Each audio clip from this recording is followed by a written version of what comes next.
De la liste écologie au centre pour les élections européennes. Alors pourquoi écologie au centre? En fait, pour nous, l'écologie, c'est la santé, c'est le plein emploi, c'est un environnement sain, c'est de la qualité de vie. Donc l'écologie ne peut pas être sectorisée à la droite ou à la gauche. L'écologie pour le bien commun est forcément centrale. Alors, vous présentez une liste, vous menez une liste pour les élections européennes. C'est la première fois qu'il y a une liste d'écologie au centre pour les élections européennes?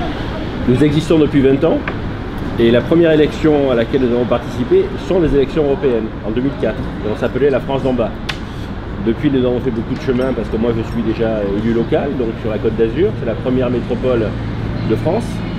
Et nous avons des correspondants dans toute la France et nous avons l'honneur dans ces élections d'être associés avec des partenaires éminents, dont les Régions Unies, qui sont présidées par Jean-Luc Devezac.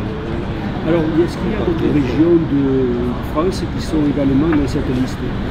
Bien, nous avons les meilleurs partis régionalistes français, le parti breton, le parti provençal, le parti lorrain et évidemment Pays Nostre.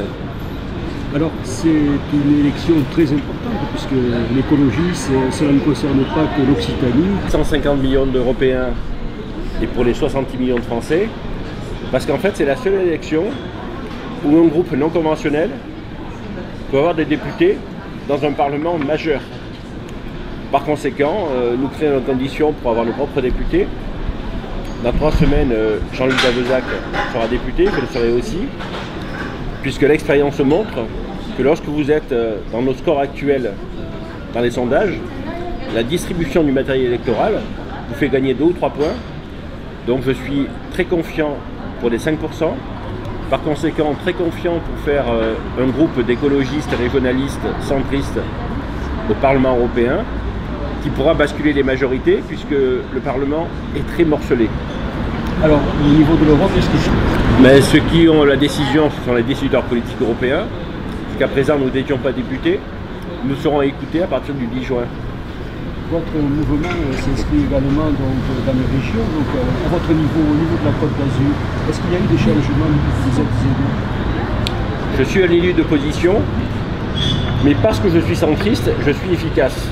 Donc je ne suis pas sectaire, je ne suis pas dogmatique, je suis démocrate. Donc M. Estrosi, avec qui j'ai de nombreux désaccords, a gagné.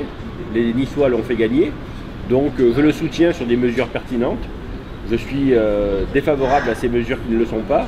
Et par exemple, il a compris l'avantage des systèmes d'échange locaux qui font partie de nos 20 mesures phares.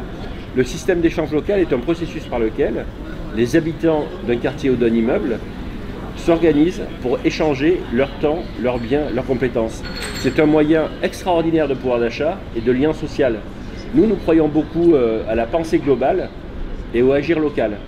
Et il se trouve que l'action régionaliste, d'une part, et de façon plus ciblée l'action des systèmes d'échange locaux. Il y en a 900 en France et qui sont moribonds parce que la puissance publique n'en a pas conscience, même les mairies écologistes.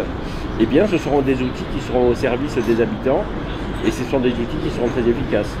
Alors, quand on parle de Côte d'Azur, dans votre cas, on parle surtout de tourisme. Ils ont une région qui a pas mal de seniors, mais on ne parle pas trop des problèmes que le climat, du changement de climat a apporté à la région Côte d'Azur. Le climat touche le monde entier.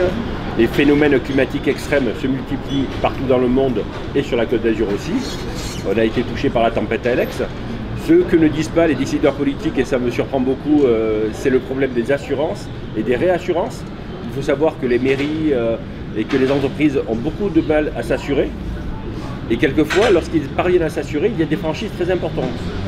Et l'une des raisons, c'est la multiplication des phénomènes climatiques extrêmes. Par conséquent, mener une action écologiste qui contribuera à donner l'exemple, parce qu'on n'est pas débile, on a bien conscience que la France ne représente par exemple que 1% des gaz à effet de serre qui sont émis dans le monde, mais le facteur exemple pour nous est très important. Et par conséquent, si le pays dit des Lumières contribuait à avoir une politique écologiste et par conséquent, par exemple, moins de gaz à émission à effet de serre, nous sommes persuadés que cela pourrait influencer d'autres opinions publiques et avec l'Europe, demain la Chine et les États-Unis, pour que nous déréglions le moins possible le climat.